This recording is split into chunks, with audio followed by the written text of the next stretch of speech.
You won't believe what Apple just did. The thinnest iPhone ever is finally real, and it might just change how we think about smartphones forever. No gimmicks, no fluff, just a razor-thin body, high-end specs, and some seriously bold choices that break Apple's usual playbook. But here's the twist. This isn't the Pro or the Max. It's the all-new iPhone 17 Air, and it's unlike anything we've seen from Apple. Welcome back, viewers. Sam here. If you're loving these wild leaks and game-changing reveals, give this video a like, hit subscribe, and share it with your fellow tech geeks. Let's dive in. So let's start with what everyone's talking about. This thing is stupid thin. We're talking possibly 5.5 mm thin. That's thinner than the original iPhone SE and even sleeker than most flagship Android phones in 2025. It feels like Apple's channeling the MacBook Air's DNA into a smartphone, thin, lightweight, and elegant. A new hands-on dummy unit just dropped, and it gives us the clearest look yet at what Apple's cooking. The matte black finish looks premium, and those flat edges scream modern minimalism. But here's the kicker, there's only one rear camera. Yup, just one. No ultra-wide, no telephoto.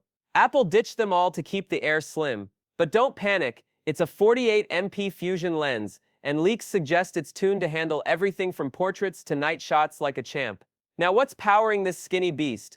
An A19 chip, 8 to 12 GB of RAM depending on the final variant, and a 6.6-inch OLED display with buttery smooth 120Hz ProMotion. Oh, and always-on display is here too. That combo? It puts the Air in the same performance league as the standard iPhone 17, which is wild considering how light this thing is, just 145 grams. Of course there's a trade-off. The battery is only 3000 mAh, which is on the lower side. But here's what makes this interesting.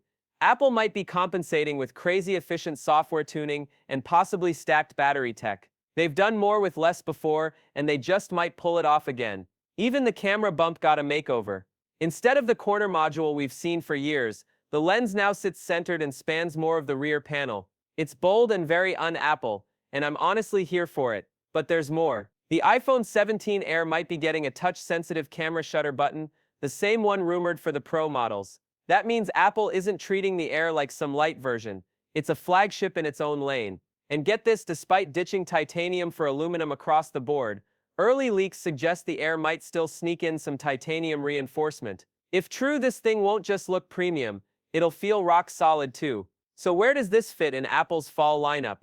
Think of it as the spiritual successor to the iPhone 16 Plus. It'll likely launch alongside the iPhone 17 and iPhone 17 Pro in September. But unlike the others, the Air is clearly built for a specific kind of user, someone who values style, portability, and performance over having 5 cameras or an all-day battery. And that brings up a big question: who is this phone really for? If you're a content creator, power user, or someone glued to their phone for 10 hours a day, maybe the Air isn't for you. But if you want a device that's just enough, something ultra-light, stylish, and powerful without all the bulk, this could be your next phone. There's a reason Apple chose to call this the Air. Just like the iPad Air and MacBook Air before it, this iPhone isn't trying to be the most powerful, it's trying to be the most balanced. Thin, beautiful, surprisingly capable, and refreshingly different. As we count down to Apple's September event, the iPhone 17 Air is quietly becoming the most intriguing device in the entire lineup.